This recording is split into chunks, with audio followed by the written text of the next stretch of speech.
meditar nos Salmos, né? Então, os Salmos, eu sei que é um livro muito amado, né, por todos.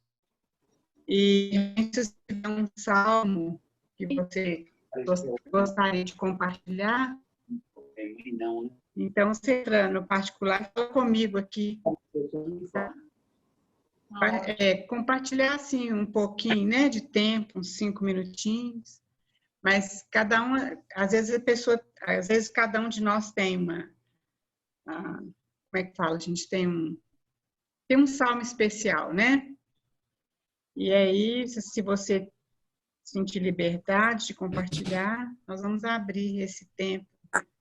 Tem que ser um tempinho curto, né? Curto para dar tempo de muitos compartilhar. A Lu vai compartilhar alguns salmos.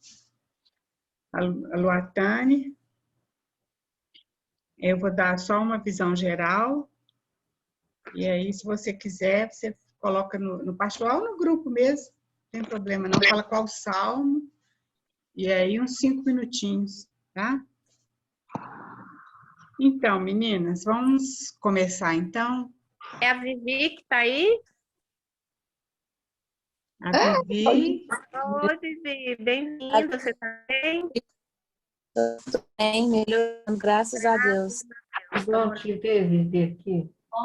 Estou aqui, forte, graças a Deus. Também um dia de cada vez. Amém, querida. Verdade. É isso mesmo. Então, irmãs, vamos estar abrindo nossas... Como é que é? Não ouvi. Falando que o sistema é bruto, mas o processo está lento. Ah, sim. É isso mesmo. Pode falar, mãe. Beijos. Lá em Filipenses, beijo, Vi. Deus te abençoe. Lá em Filipenses 3, versículo de 12 até 16. Vamos começar com essa leitura, né? Nós vamos começar por Jó e depois, então, fazer Malaquias. A Fabiane vai nos ajudar aí, né, Fabi? Obrigada, viu? Lá então, Filipenses capítulo 3, versículo de 12 a 16. Não que eu tenha já recebido ou tenha já obtido a perfeição, mas prossigo para conquistar aquilo para que também fui conquistado por Cristo Jesus. Irmãos, quanto a mim, não julgo havê-lo alcançado, mas uma coisa faço, esquecendo-me das coisas que para trás ficam e avançando para a questão diante de mim, avançando para as que diante de mim estão, prossigo para o alvo, para o prêmio da soberana vocação de Deus em Cristo Jesus. Todos, pois, que somos perfeitos, tenhamos esse sentimento. E se porventura pensais de outro modo, também isso Deus vos esclarecerá. Todavia, andemos de acordo com o que já alcançamos. Senhor, nós nesta manhã estamos diante da tua palavra e nós clamamos mesmo, Pai, que o Senhor possa, que o teu Santo Espírito, ó Deus, possa ministrar através dessa palavra aos nossos corações. Que o Senhor possa estar ganhando os nossos corações, ó Deus, cada dia mais, assim como o texto fala que a gente deve caminhar segundo aquilo que a gente já recebeu do Senhor. Que a gente possa ser fiel mesmo, ó Deus, às verdades que o Senhor tem ministrado aos nossos corações. Nós entregamos esse tempo diante do Senhor, que seja um tempo de não só aprendizado, ó Deus, intelectual, mas seja algo que transforma, ó Deus, nossas vidas e os nossos corações, algo prático, ó Deus, para nossas vidas. Que nós possamos contemplar mais a tua face, ó Deus, conhecê-lo mais de perto. Nós pedimos isso em nome de Jesus. Amém. Então, queridas, hoje nós vamos começar com o livro de Jó, como eu falei, e o livro de Jó trata de um assunto que é falado e discutido desde aquela época, ou antes dela, até hoje continuar sendo, né, sobre o sofrimento. Então, o governo de Deus, que é um Deus de amor, e o sofrimento. Né? As pessoas sempre falam, como Deus, que é um Deus de amor, pode permitir o sofrimento, né? E Jesus, então, é o nosso Redentor que vive para sempre. Jó colocou esse pensamento aí nesse livro, e é um livro muito importante, muito maravilhoso para nós. Pode passar, Fabi, por favor.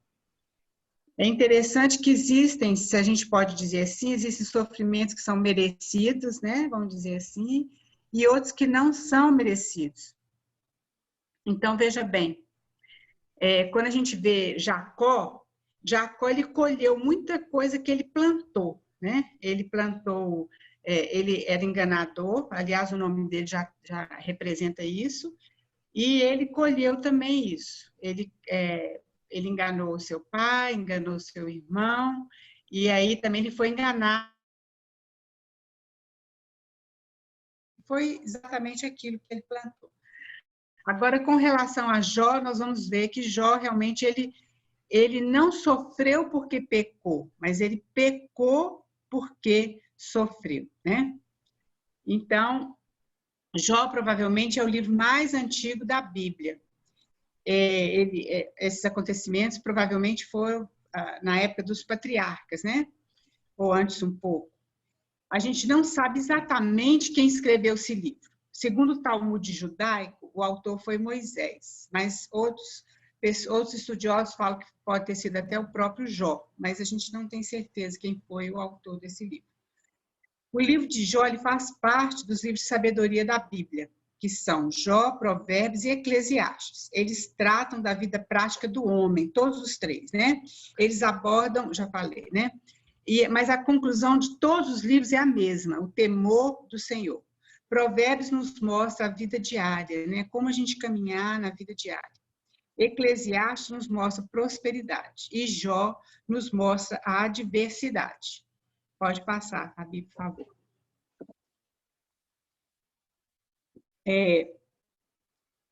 Esteja a vida na prosperidade ou na adversidade, sempre permanece a verdade de que o temor do Senhor é o princípio da sabedoria, em toda e qualquer situação. E o livro de Jó também, ele é citado entre os livros poéticos da Bíblia, nós sabemos isso, né? É um livro escrito, grande parte dele é em poesia hebraica, e algumas partes pequenas que são em prosa. E nós vamos ver por que Deus colocou isso em poesia, nós vamos ver por quê, né? E Jó, então, lida com a questão do sofrimento, nós já falamos. Salmos, que é outro livro poético, eles abordam a adoração ao Senhor. Provérbios trata da questão da conduta da vida cotidiana. Eclesiastes lida com a questão do supremo objetivo da vida. E Cântico dos Cânticos aborda a questão do amor. Sejam quais forem os problemas que possam existir na vida, a solução sempre é encontrada só em Cristo. Pode passar, Fabi, por favor. Jó, muitas pessoas falam que esse livro de Jó, que Jó não existiu, a pessoa de Jó não existiu, né? É só uma poesia. Mas Jó era uma pessoa real, ele vivia na terra de Uz, como fala no início do livro. O local provável da terra de Uz é na parte do norte do deserto da Arábia, entre a Palestina e o rio Eufrates. Então, ele é citado no livro de Ezequiel 14 e 20. Não sei se as irmãs lembram, quando Deus fala, mesmo que apresentem Daniel, Jó e Noé, se não me engano, né, que eram os intercessores, Deus iria mandar o castigo, né? E lá em Tiago 5:11 também é citado Jó, o nome de Jó, né? A pessoa de Jó. Fala da paciência de Jó. Então, realmente foi um personagem que existiu, é uma história verdadeira. O nome Jó significa afligido, o perseguido. E logo no início do livro, a gente vê que Jó era um homem íntegro, o próprio Deus testemunha de Jó. Jó era um homem íntegro, bom, sábio, ele era muito rico e servia muito a Deus. Vários lugares, Deus fala, olha, você viu meu servo Jó? Deus fala com Satanás, né? Fala que Satanás se apresentou diante de Deus, né? O próprio Deus fala, olha, e aí ele era um dos maiores de todo o Oriente, ele era maior em sabedoria, maior em riqueza, o Jó, né? Então, no versículo 1:6 fala: num dia em que os filhos de Deus vieram apresentar-se perante o Senhor, veio também Satanás entre eles. Então perguntou o Senhor a Satanás: de onde vens? Satanás respondeu ao Senhor e disse: de rodear a terra e passear por ela. Perguntou ainda o Senhor a Satanás: observaste meu servo Jó? Porque ninguém há na terra semelhante a ele, homem íntegro e reto, temente a Deus e que se desvia do mal. O próprio Deus deu testemunho de Jó.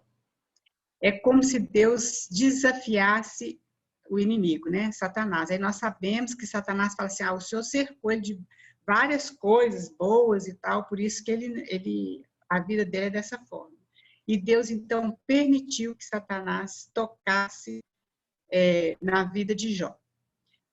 E a gente sabe, queridos, que não sobrevém nenhuma tentação além das nossas forças. Quando Deus fez esse desafio, ele sabia para quem estava fazendo, ele sabia em relação a quem está fazendo aquele desafio. Então, isso é muito importante a gente saber isso. E depois, no desenrolar do livro de Jó, as irmãs também sabem disso, os amigos dele vieram, 4 amigos vieram e 3 começaram a tentar consolar a Jó. Nós vamos ver isso para frente, né? Agora, o que acontece é que nem Jó, nem os amigos conheciam a verdade toda daquela situação. Isso é uma coisa muito importante da gente prestar atenção. Primeiro, porque a gente só pode chegar a algumas conclusões quando a gente conhece toda a revelação da Bíblia. A gente não pode pegar um texto, nós já falamos sobre isso, e analisar segundo aquilo que eu penso, segundo aquilo que eu acho, né? Lá em Salmos tem um versículo que fala assim: na tua luz veremos a luz. Então, só na luz da própria palavra de Deus que a gente pode explicar a palavra de Deus. Então, eles não sabiam, nem os amigos de Jó, nem Jó, não sabia desse desafio que foi lançado com relação à vida dele. E outra coisa importante, pode passar, Fabi, por favor. Outra coisa importante também da gente saber é o seguinte: que existe um mundo espiritual. Nós não vemos esse mundo. E muitas vezes esse mundo passa despercebido a nós. Então, isso é uma coisa muito séria e muito importante, porque nós, como os filhos de Deus vivendo aqui no mundo, nós estamos vivendo num lugar que não nos pertence. O mundo jaz no maligno. Então, nós vivemos num lugar completamente, como fala, contra nós, contra Deus. Então, a gente vê lá em Efésios que a nossa luta não é contra carne nem contra sangue, mas é contra os principados e potestades. Então, isso é uma coisa muito séria e nós precisamos levar isso a sério na nossa vida, porque o que acontece no mundo espiritual se reflete aqui na terra. Então, queridos, por isso que a oração é importante. A oração é a nossa luta diante desse mundo espiritual. Por quê? Porque, embora o mundo foi entregue por nós mesmos, pelo homem, ao inimigo. O inimigo, então, ele é o príncipe desse mundo. Então, ele não quer que a vontade de Deus se estabeleça nesse mundo. Então, quando a gente lembra da oração do Senhor, quando o Senhor nos ensina a orar ali no Pai Nosso, ele fala: livra-nos do mal. Esse mal significa o inimigo, tudo aquilo que o inimigo tem planejado contra nós e a nossa casa. E no início, ele fala também, ele glorifica a Deus, o Senhor Jesus glorifica a Deus. E no final da oração, ele fala, para que a vontade de Deus se faça na terra, assim como ela é feita no céu. A vontade de Deus é feita no céu plenamente, mas na terra essa vontade não é feita plenamente. Essa vontade é feita através da igreja, através da sua vida e da minha vida. Por isso que nós precisamos prestar muita atenção nisso aí. Porque o inimigo não quer que a vontade de Deus se estabeleça aqui na terra. Então, por isso que nós temos que ter consciência disso, e as nossas orações são lutas mesmo diante de Deus, para que a vontade de Deus se estabeleça aqui na terra. Nós sabemos, a gente viu lá em Daniel, como Daniel orou, e o anjo falou com ele: olha, já tem muito tempo que a resposta já foi enviada, mas o príncipe da Pérsia, ele se opôs a mim. Quem que é esse príncipe? É um demônio daquela região. Então, queridos, isso é uma coisa muito séria. Só que também nós precisamos lembrar que o Senhor reina sobre todo o universo. Realmente o inimigo, ele é príncipe aqui dessa terra, mas ele não pôde tocar em Jó se o Senhor não tivesse permitido. Então, isso aí, não é para que isso aí traga agonia ao nosso coração, nem ansiedade. Essa questão da gente saber que o inimigo, o mundo jaz no maligno, mas a gente tem que lembrar que o Senhor reina sobre todas as coisas. Por isso que nós, como igreja, temos a responsabilidade de trazer a vontade de Deus aqui na terra. Nós, como igreja, nós, como indivíduos também. Jó, então, é o limite do sofrimento humano. Nós não precisamos ficar preocupados que nós vamos sofrer como Jó. Porque, a menos que nós tenhamos um testemunho diante de Deus, que Deus possa dar um testemunho para o inimigo dele, assim como ele deu de Jó, né? E ele pensava também, Jó pensava que ele havia chegado ao máximo da maturidade espiritual. Ele achava que ele tinha chegado ao top e não tinha mais nada além daquilo, né? E Deus precisava ensinar uma lição para Jó também. Nós sabemos que a maturidade é a obra de Deus em nossas vidas, aquilo que Deus está formando na nossa vida. É um processo, e a maturidade é um processo. É interessante que a maturidade na questão espiritual, ela não termina, sempre tem um nível mais elevado. Então, esse irmão que fez esse estudo de Jó, queridos, aliás, praticamente quase todos os estudos nós temos feito, eu tenho baseado muito na palavra desses irmãos, vários irmãos, né? Isso aqui não são coisas que eu descobri, nem coisas saíram de mim, de forma nenhuma. São vários irmãos que nos ajudaram, que estudaram profundamente essas coisas todas da palavra de Deus. Então, ele fala que a vida cristã é como uma espiral, é helicoidal. Você termina, quando você acha que você terminou um nível, existe um outro. Lembra de um caderno espiral, né? Quando você acha que você terminou esse nível, existe o outro. E ele vai subindo. Então, Jó, ele precisava aprender isso. Não, a gente não chega num top. Só quando nós chegarmos na presença do Senhor, né? Na verdadeira perfeição. E nós vemos sobre Paulo falando sobre a perfeição aqui. E outros versículos nós vamos ver também sobre a perfeição. Essa maturidade é um processo, e essa perfeição, que significa maturidade, ela não é sem pecado. Porque alguns irmãos acham que aqui no mundo nós vamos chegar numa fase que a gente não vai pecar. Isso não existe, porque lá em 1 João fala que a gente tem que confessar os nossos pecados. Então, essa perfeição é uma parte do caráter de Deus em nós, e isso precisa ser aperfeiçoado. Por isso que Paulo falou lá em Filipenses, olha, todos, pois, que somos perfeitos. Por quê? Porque nós temos a vida de Cristo em nós.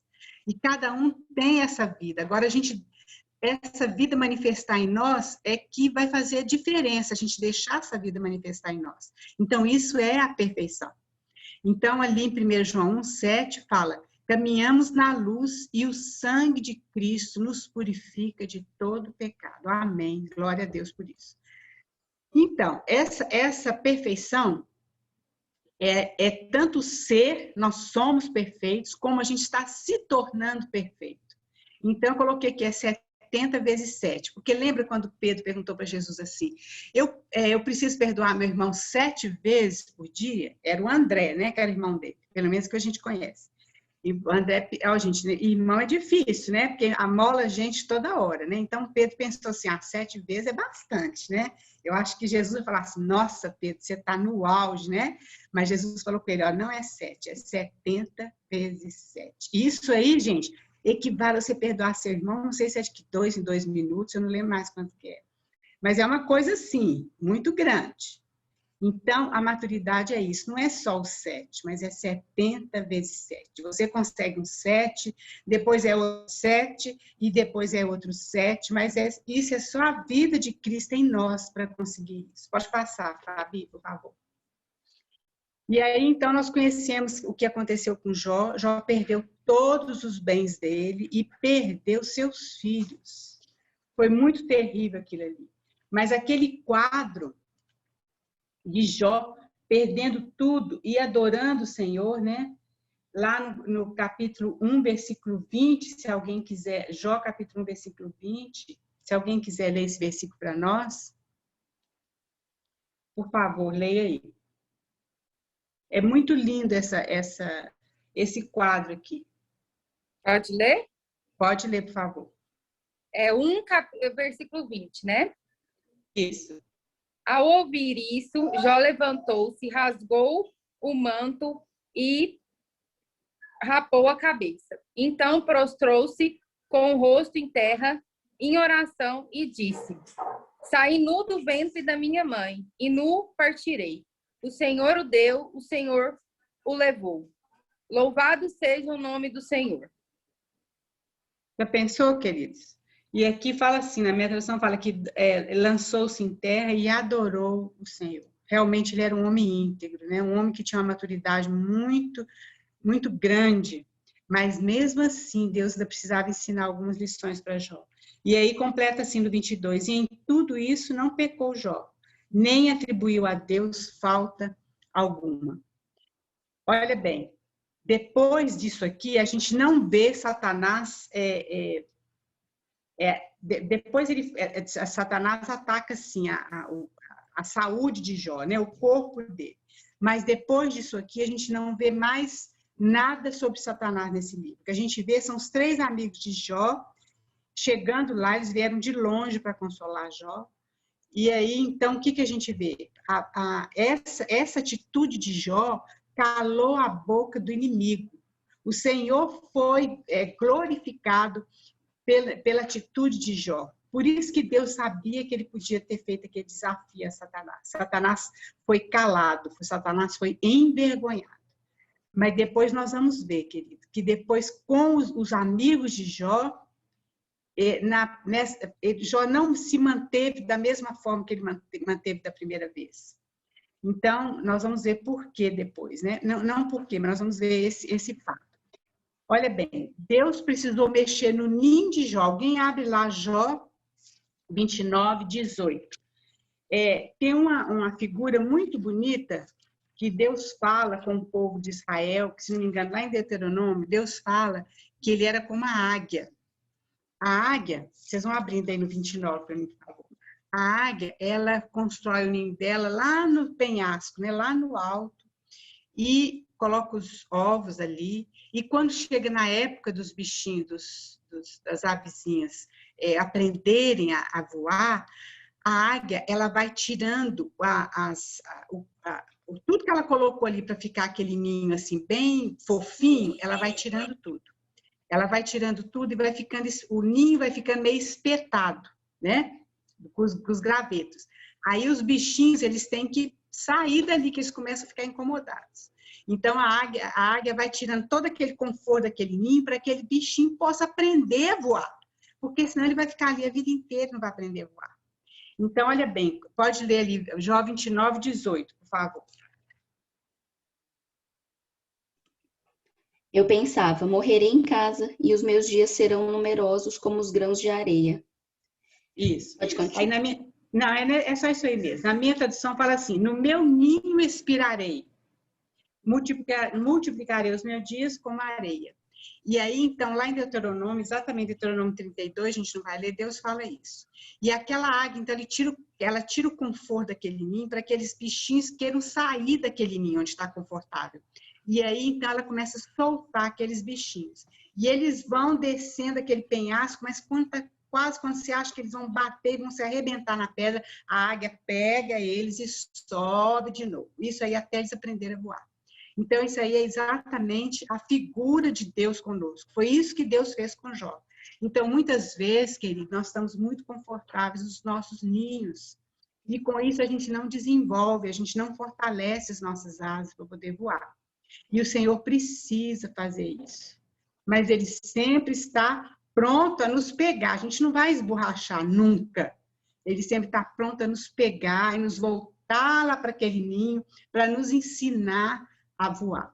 Foi isso que Deus fez com Jó. E muitas vezes Deus faz isso conosco, através dos nossos sofrimentos, das nossas dificuldades, dos nossos desafios. E então, outra coisa também, Jó, ele tinha medo que algo acontecesse com ele. Então, ele não tinha descanso. Veja bem, Jó 3, 25. Quem achou, lê aí para nós.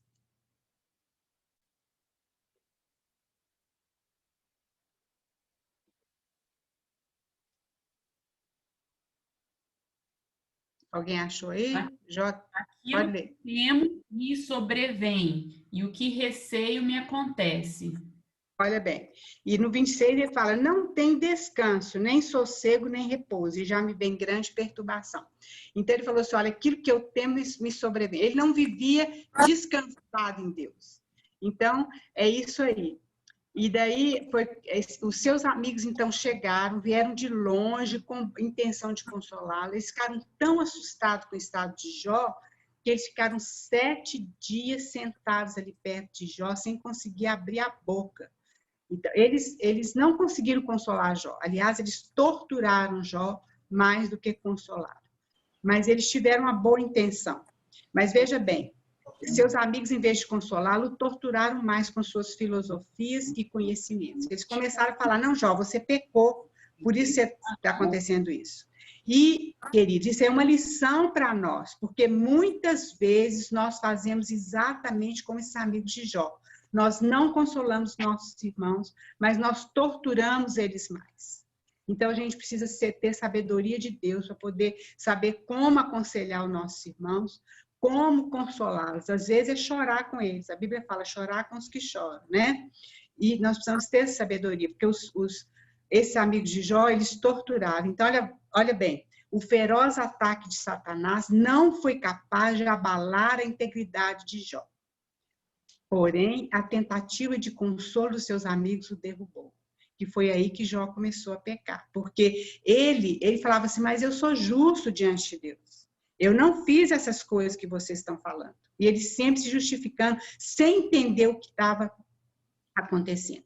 Mas Jó não ousou, Jó não ousou amaldiçoar a Deus. Mas ele amaldiçoou a si mesmo. Ele começa a amaldiçoar o dia do nascimento, ele começa a amaldiçoar a si mesmo, né? E alguém abre lá em Hebreus 12, 5 a 7, porque o sofrimento nem sempre, aliás, quando Deus manda o sofrimento, não é para acabar conosco, mas é para ser educativo, né? Para nos fazer com que a gente cresça, né? No conhecimento de Deus. Então, alguém abre lá Hebreus 12, 5 a 7. 12.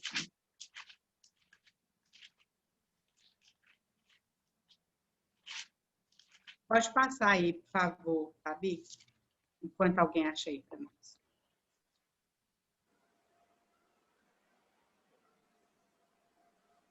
Uai, Hebreus 12, 5 a 7. Isso. Ora, a vossa luta contra o pecado ainda não tendes resistido até ao sangue, e estáis esquecidos da exortação que com a filhos discorre convosco. Filho meu, não menospreze a correção que vem do Senhor, nem desmaies quando por ele és reprovado, porque o Senhor corrige a quem ama e açoita todo filho a quem recebe. É para a disciplina que perseverais. Deus vos trata como filhos, pois que filho há que o pai não corrige? É isso mesmo. Então, aí, veja bem, aí Jó, então, ele já estava desesperado com as palavras dos amigos deles, né? Porque os amigos sempre estavam acusando, e os amigos, porque Jó não aceitava que ele tinha pecado, então os amigos também foram perdendo a paciência com ele. Começaram devagarzinho, mas no final eles vão perdendo a paciência e parte para a briga mesmo, né? Eles não têm piedade daquela situação que ele estava sofrendo. E aí, o que aconteceu com Jó? Ele começou a olhar para si mesmo, ele começou a só olhar para si mesmo. Então, o capítulo 29, ele se auto-justifica. Ele fala que ele realmente era o mais sábio, que todo mundo fechava a boca quando ele aparecia, que todo mundo levantava e ficava em pé para ouvi-lo, né? Que ele ajudava os órfãos e as viúvas. Ele começou a falar um tanto de coisa que era verdade, mas só que não deveria ter vindo da boca dele. Lá em Provérbios tem um versículo que fala que não seja nós mesmos que possa nos louvar, mas que seja o outro. Lá em Provérbios 27, 2, depois vocês podem ver. Tudo que Jó falou no capítulo 29 era verdade, era verdadeiro. Mas ele estava cheio da autojustiça dele. Eu sou justo, eu sou íntegro. Eu não fiz nada disso, não tem nada para consertar na minha vida. E ele, com isso, ele começa a condenar a Deus. Ele chega a falar que Deus foi cruel com ele, né? E ele, então, por causa desse desespero dele, por causa do sofrimento terrível, porque teve dois tipos de sofrimento. Teve um sofrimento que foi de uma vez só, foi uma pancada só, que foi perder os bens todos e sua família, e teve um sofrimento que foi um sofrimento prolongado. Então, nesse sofrimento prolongado, Jó, então, ele se desesperou mesmo. E quem somos nós, né, para poder acusar Jó? E aí, então, ele fala que Deus é cruel e ele começa a se auto-justificar, que ele era muito justo, que ele só fazia tudo certo, tudo que ele fazia que ele era certo. Ele era o mais sábio de todo o Oriente, que as pessoas consideravam ele, assim, uma pessoa excelente, mais que sobressaía todos os outros. Então, isso começou a ficar muito ruim. E daí, então, quando chegou no capítulo 30, ele começa a ter a autopiedade dele mesmo, que é um pecado também. Ele começa a falar que coitadinho de mim, porque ele começou a olhar muito para ele, muito para ele. Então, o que aconteceu? Aí, então, Deus, aliás, antes de Deus, Eliú, que era o quarto amigo de Jó, mais novo, começa a falar. E Eliú é como se preparasse o caminho para Deus entrar e começar a manifestar na vida de Jó, falar com Jó. Então, ali fala que Deus, através de um redemoinho, Deus, então, começa a falar com Jó. Vamos ver aqui. No capítulo, Eliú fala bastante. Aí, no capítulo 38, depois disso, o Senhor, do meio de um redemoinho é aquilo que sai da terra e vai rodando para cima, não é verdade? Lembra que Elias foi trasladado ao céu através de um redemoinho. Então, para tirar os olhos de Jó dele mesmo, Deus teve que aparecer num redemoinho. Usou o redemoinho para tirar o Jó dele mesmo e levar a presença de Deus. E Deus, então, ele começa a falar da grandeza dele como Deus. E para Jó ver que ele era apenas a criatura. São capítulos muito preciosos isso aí. Deus fala, Jó, onde é que você estava quando eu criei o mundo, né? Quando eu criei as estrelas? Onde é que você estava, Jó? Você me deu o seu conselho? Então, Deus começa a mostrar a grandeza dele e como Jó era muito menor do que aquilo que ele estava achando que ele era. Teve alguns momentos na fala de Jó que a gente vê que como se fosse aquela luz que Jó tinha no coração dele, né? Por exemplo, lá no capítulo 13, ele fala assim, ainda que ele me mate, nele esperarei. Aqui ele mostra a confiança dele em Deus, né? Ele fala, eu sei que meu Redentor vive, e se eu não puder vê-lo na carne, o verei posteriormente. E ele fala também lá no capítulo 23, Deus sabe o que aconteceu comigo.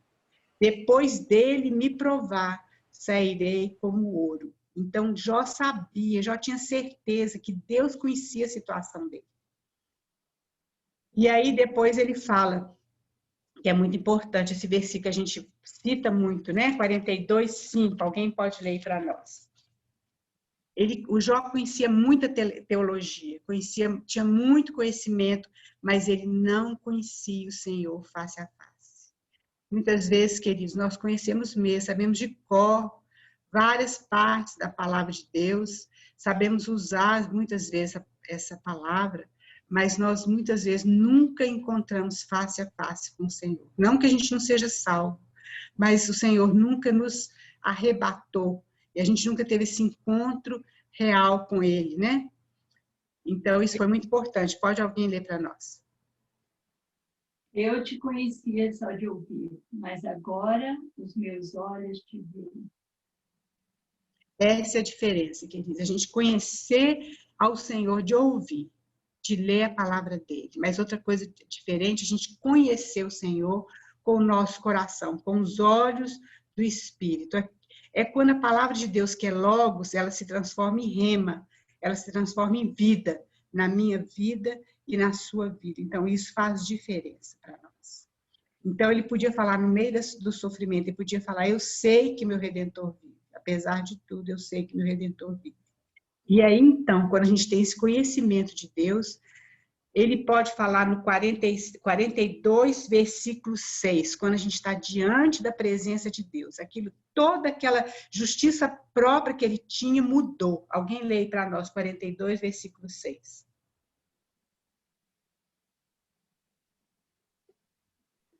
Por isso me abomino e me arrependo no pó e na cinza.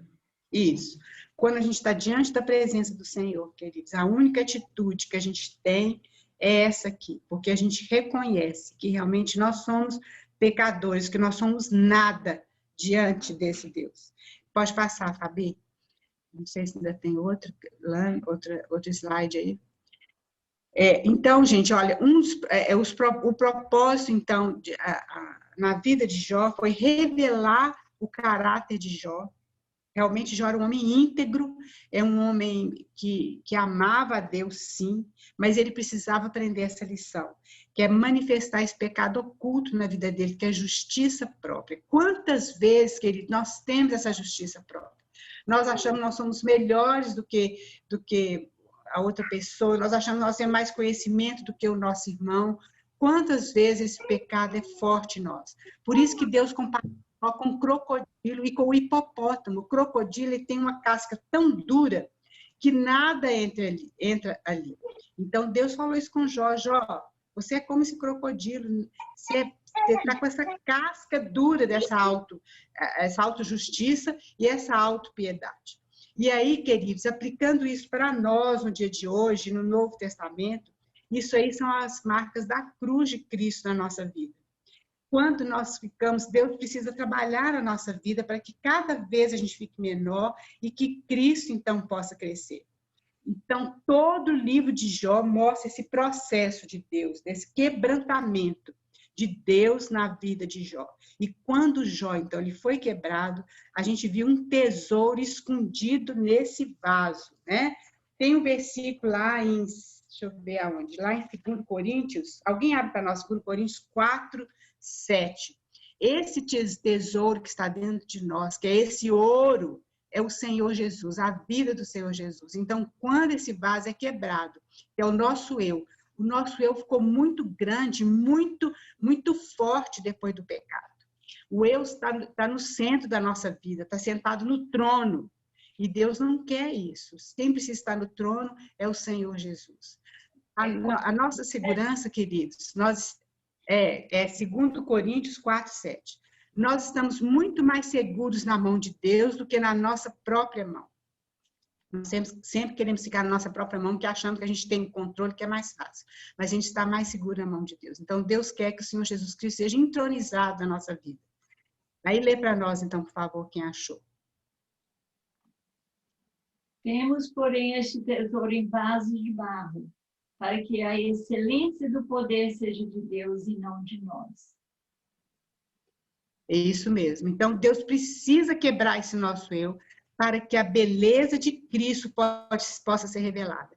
Então, a gente viu, quando Jó foi quebrado, então, a gente viu aquele tesouro. Ele precisou, ele intercedeu pelos seus amigos. E ele, então, nós vimos no final do livro que ele teve a bênção dobrada. Tudo que ele tinha no início do livro, no final do livro foi dobrado. A quantidade de ovelhas, a quantidade de camelos, foi tudo dobrado. Só os filhos, que ele teve a mesma quantidade de filhos, por quê? Porque já tinha tido os outros filhos, estavam no céu, né? Mas, de toda forma, ele teve a mesma quantidade de filhos. E a bênção dobrada nos fala do primogênito. O primogênito sempre tinha a bênção dobrada.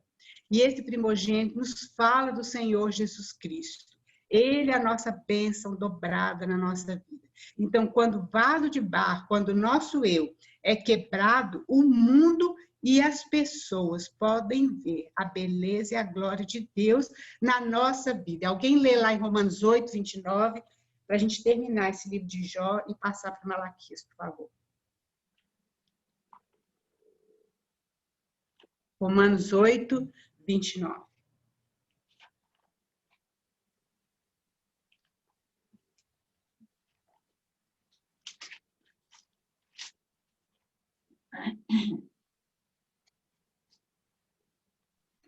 A Marisa tá lendo, mas ela tá no mute, gente.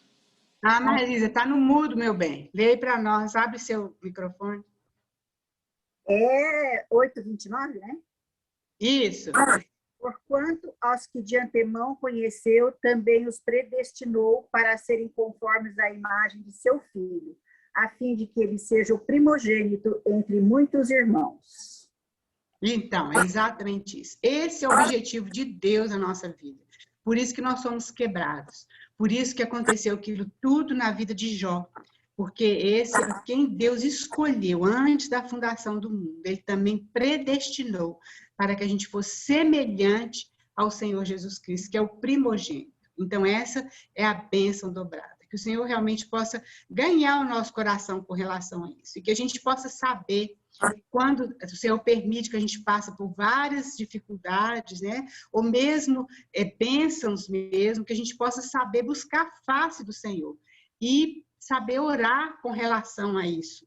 Senhor, o que o Senhor quer que eu aprenda com relação a isso? O que o Senhor tem? Qual a lição que o Senhor tem para mim? Tanto nas bênçãos quanto na adversidade, né? E que a gente não possa esquecer que existe um mundo espiritual e que nossas orações, elas são importantes para que a vontade de Deus se estabeleça sobre a terra, sobre a minha vida e sobre a vida dos nossos irmãos. Que o Senhor nos abençoe. Vamos lá, então, para o livro de Malaquias. Pode colocar aí, Fabi, por favor. Eu deixei Malaquias para o final, porque Malaquias é o último livro, né, do Antigo Testamento. É um livro muito importante também. Ele é um dos profetas menores, né? E Malaquias, o Senhor Jesus fala, Deus fala logo no início do livro, fala, eu vos tenho amado.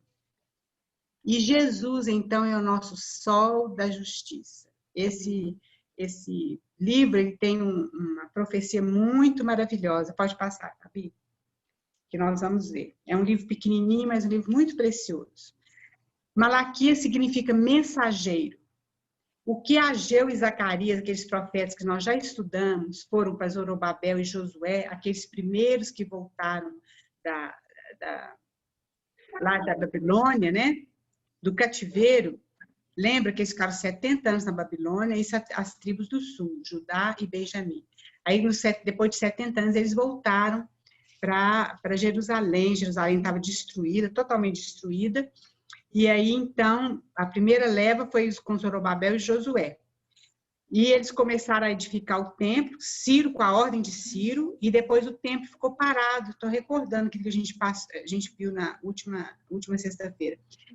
O templo ficou parado, a construção dele ficou parada por 15 a 16 anos. E aí, então, Deus levantou o profeta Ageu, o profeta Zacarias, para poder reanimar o povo, para poder continuar aquela reconstrução do templo.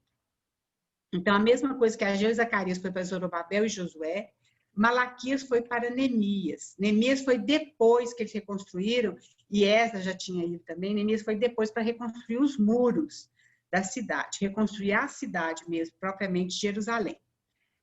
E Malaquias, então, faz algumas denúncias.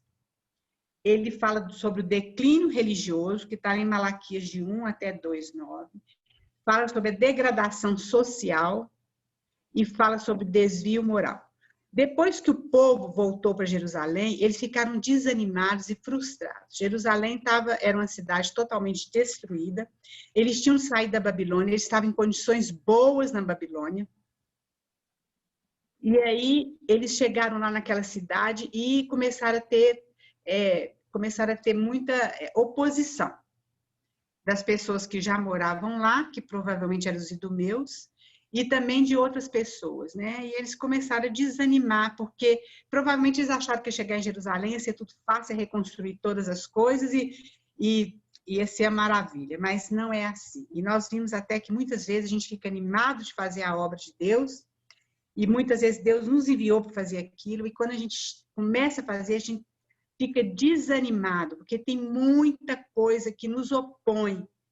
São pedras que são colocadas, às vezes pelos próprios irmãos, são dificuldades grandes, né?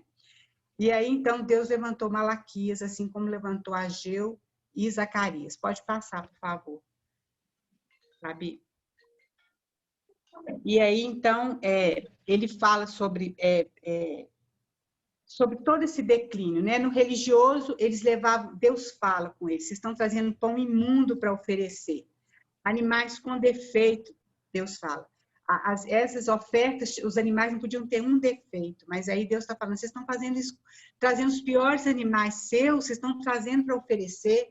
Então, a gente via que isso era um serviço feito de má vontade. Sabe quando você faz as coisas desanimadas, de qualquer jeito? Então, era isso que estava acontecendo lá.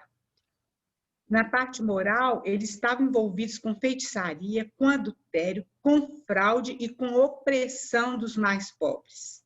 Então, havia muitos pecados no meio deles, né? E na social, eles estavam fazendo concessão feitas com outros povos. Aqui, faltou povos aqui. Eles estavam se casando com outros povos, coisas que Deus tinha proibido, porque eles teriam que ficar,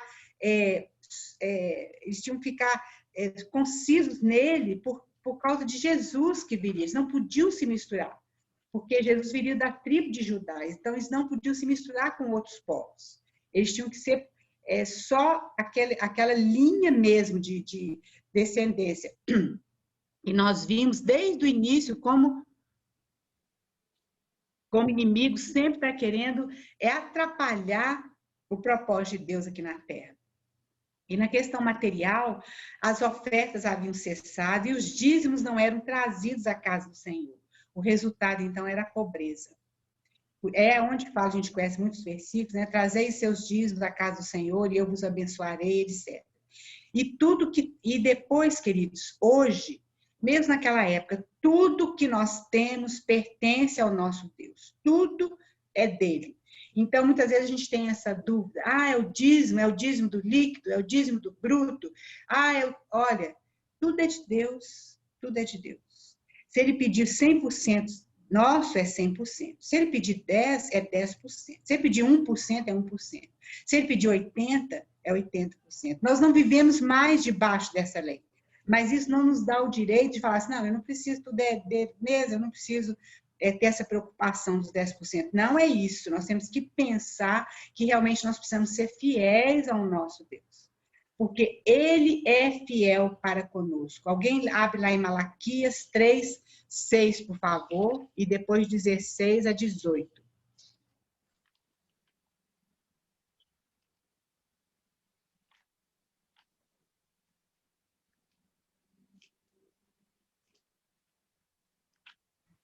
Porque eu, o Senhor, não mudo. Por isso, vós, ó filhos de Jacó, não sois consumidos.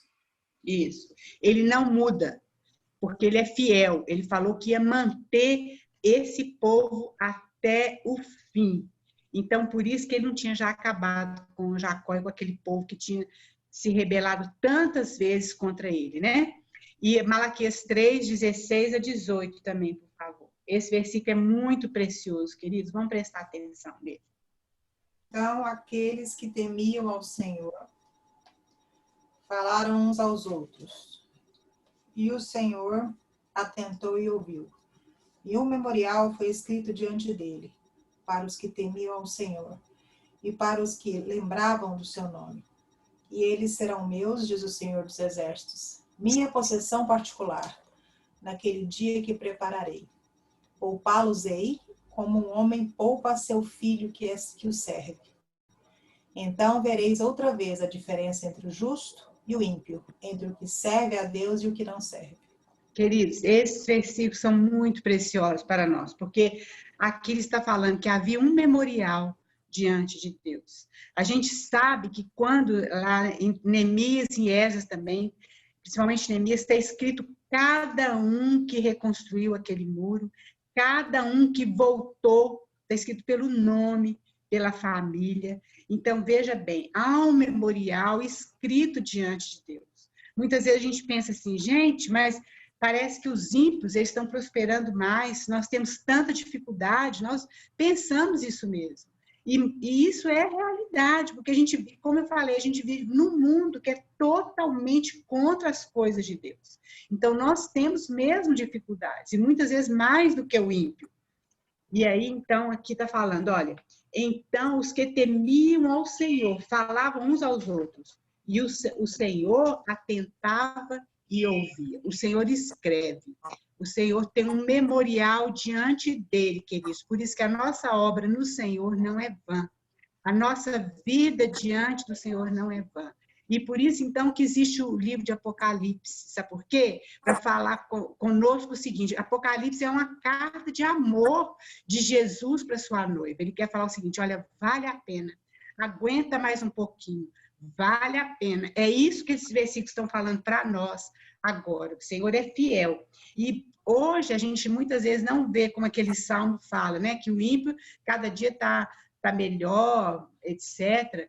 E a pessoa que é justa, que teme ao Senhor, está passando por tantas dificuldades. Mas um dia, Deus falou aqui, então vereis outra vez a diferença entre o justo e o perverso. O Senhor sabe, o Senhor tem tudo anotado, ele tem um memorial diante dele.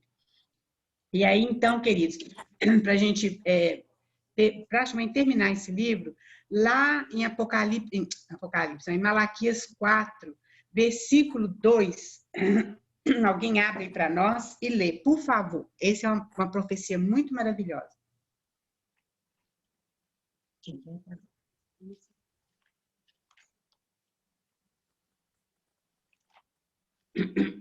Alguém abre lá para nós.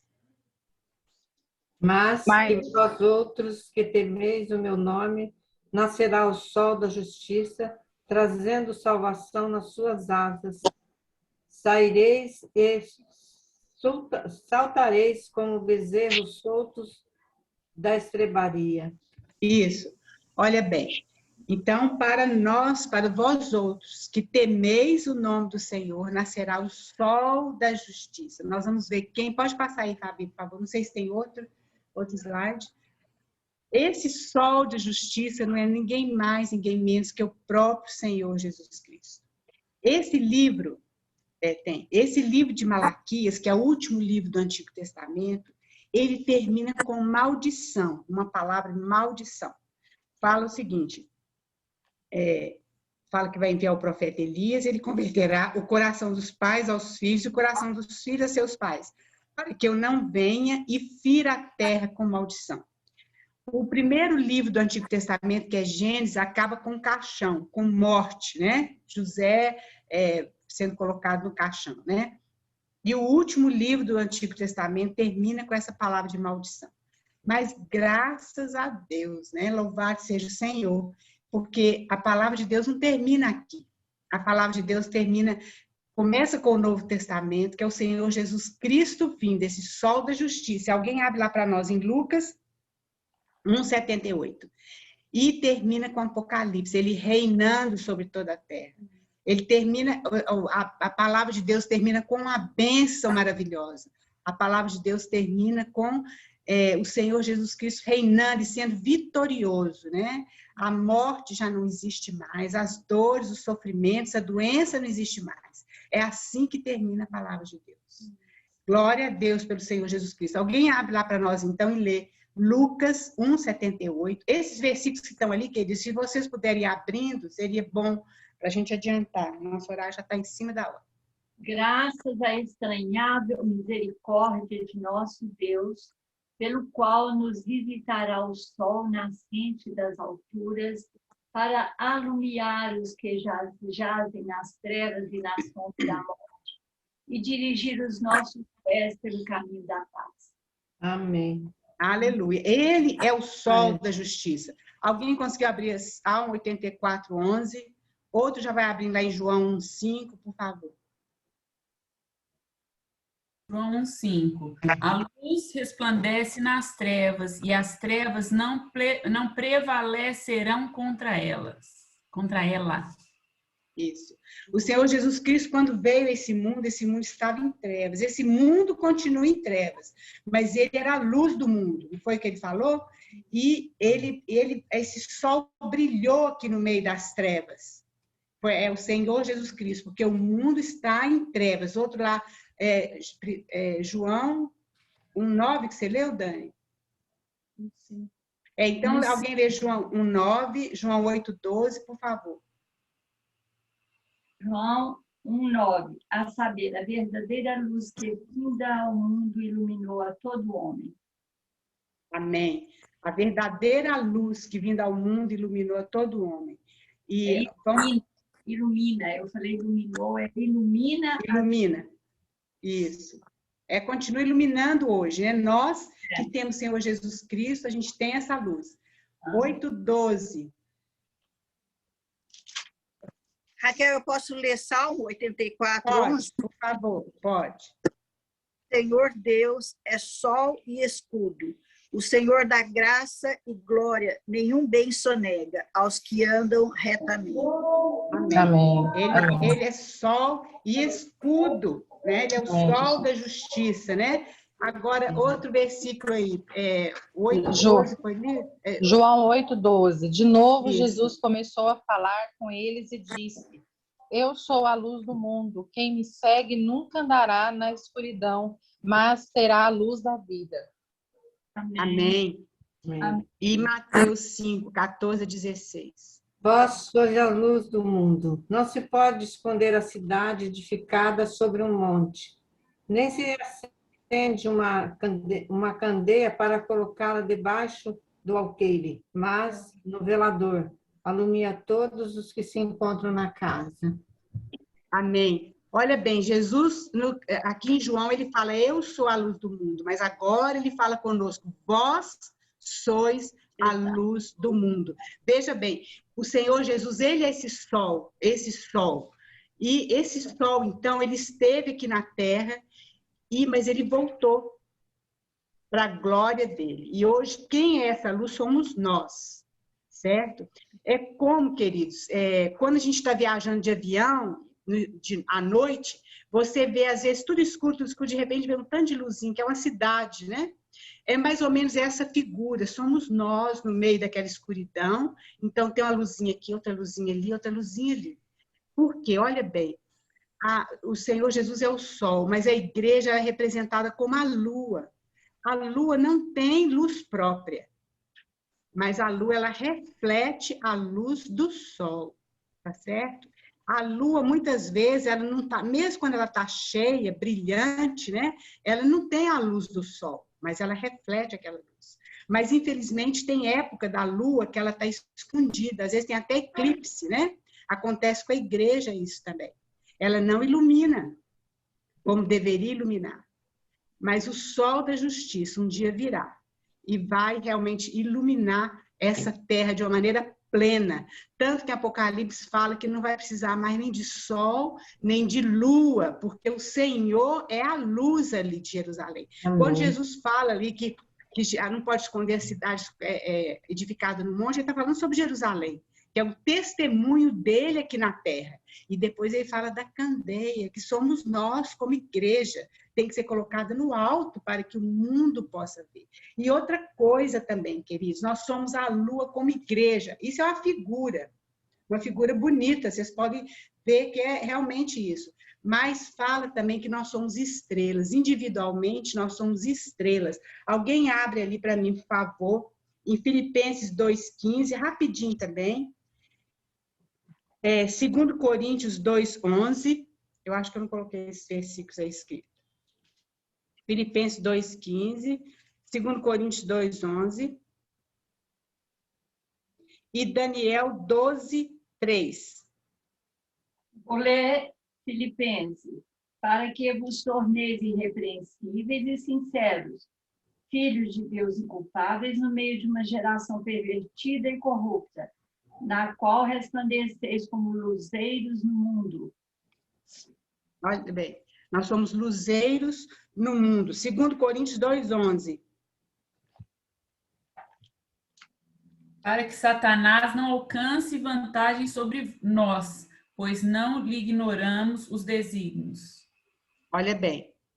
E lá em Daniel 12:3.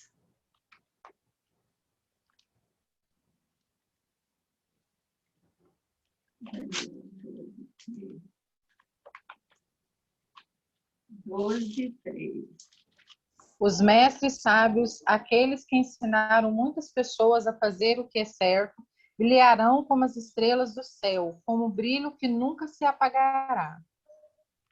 Olha bem. Veja que coisa maravilhosa, irmãos. Nós somos estrelas, vamos brilhar como as estrelas no céu, com um brilho que nunca se apagará. E lá em Efésios 6, de 10 a 12.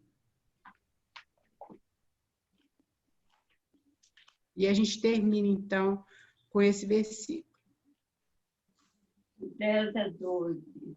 Quanto ao mais, sede fortalecidos no Senhor e na força do seu poder, revestidos de toda a armadura de Deus para poderdes ficar firmes contra as ciladas do diabo, porque a nossa luta não é contra sangue e carne, sim contra os principados e potestades, contra os dominadores deste mundo tenebroso, contra as forças espirituais do mal nas regiões celestiais. Então, queridos, isso aqui, esses dois versículos que a gente leu, tanto de Efésios quanto lá de Coríntios, fala dessa luta. E realmente foi aquilo que a gente começou a falar lá em Jó. Mas o Senhor, a gente como igreja, nós temos essa arma, essa armadura de Deus. Como essas estrelas que estão brilhando, como a lua, a gente junto como igreja, como a lua, nós realmente refletimos a glória do Senhor e refletimos também a luz do Senhor nesse mundo tenebroso, né, queridos? Então, isso é uma coisa muito importante, nós não podemos esquecer. Agora, quando o sol da justiça aparecer, que é o Senhor Jesus, quando voltar, porque quando o sol aparece, a lua e as estrelas desaparecem, não é verdade? Por quê? Porque o sol, ele que é o mais importante, que é o Senhor Jesus. Então, as estrelas e a lua desaparecem, mas o sol da justiça está lá com seu brilho, trazendo saúde, trazendo luz para nós, né? E lá, Apocalipse 22, de 3 a 5, esse aí vai ser o último mesmo para a gente terminar. Nós vamos ver, o Senhor, ele vem para reinar, ele vem como esse sol da justiça. E essa é a esperança que nós estamos aguardando. Enquanto a gente aguarda, nós temos que brilhar como essas estrelas, refletindo a luz do Senhor. Vós sois a luz do mundo, né? Então, isso é aquilo que o Senhor falou que nós somos. 22, 3. Isso, até o 5. Ali não haverá jamais maldição. Nela estará o trono de Deus e do Cordeiro, e os seus servos o servirão. O verão e verão a sua luz, e nas suas frontes estará o seu nome. E ali não haverá mais noite, e não necessitarão de luz de lâmpada, nem luz de sol, porque o Senhor Deus os iluminará, e reinarão pelos séculos dos séculos. Amém. Amém. Glória a Deus, porque realmente até o sol mesmo, o sol que nós temos, esse sol ele vai desaparecer também diante da glória do Senhor, mas ele é o nosso sol da justiça. Aleluia, amém. Que o Senhor realmente possa ministrar o nosso coração essa palavra, que essa palavra possa encher o nosso coração de esperança e alegria, né, irmãos? Que a gente não possa desanimar, mas saber que realmente o Senhor, o propósito dele é muito grande, muito maior daquilo que a gente está pensando, né? Amém. Alguém poderia orar para a gente terminar esse tempo, por favor?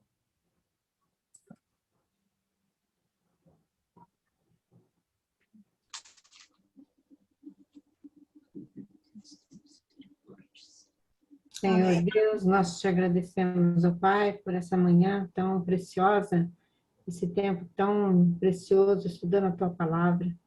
Abençoa o nosso dia, Pai, com saúde, com alegria, que a nossa luz brilhe, Senhor Jesus, para que nós não escondemos a nossa luz, ó Pai, que nossa luz resplandeça através de Ti, Pai.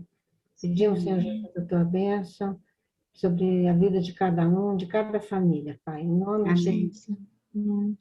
Amém. Irmãs, Deus abençoe, tenha um fim de semana, um dia muito abençoado. E no início eu falei, não estavam todas aqui, nós vamos fazer Salmo, se Deus permitir, na próxima sexta-feira nós vamos estudar o livro de Salmo, né? E eu falei o seguinte, quem quiser, às vezes você tem um salmo especial na sua vida, né, que fala ao seu coração, se você quiser compartilhar conosco, você tem essa liberdade. É um pouquinho de tempo só, uns 5 minutinhos no máximo, para dar oportunidade para mais irmãs, né? Estarem compartilhando. Então, eu gostaria de lançar esse desafio e encorajar vocês, certo? Salmos, o livro de Salmos é um livro muito amado por todos nós. E eu sei que nós temos algum salmo que é especial, que falou o nosso coração, que nos ajudou em determinada situação. Então, eu gostaria de colocar isso diante das irmãs. A Luatane vai compartilhar conosco alguns salmos também, que ela separou, e eu vou dar assim, um apanhado geral, e aí as irmãs podem colocar ou no grupo nosso mesmo, ou mandar para mim no particular, tá bom? Só para a gente organizar aqui a nossa aula da próxima sexta. Senhor abençoe, irmã, muito obrigada pela presença e pela atenção de cada um. O Senhor abençoe.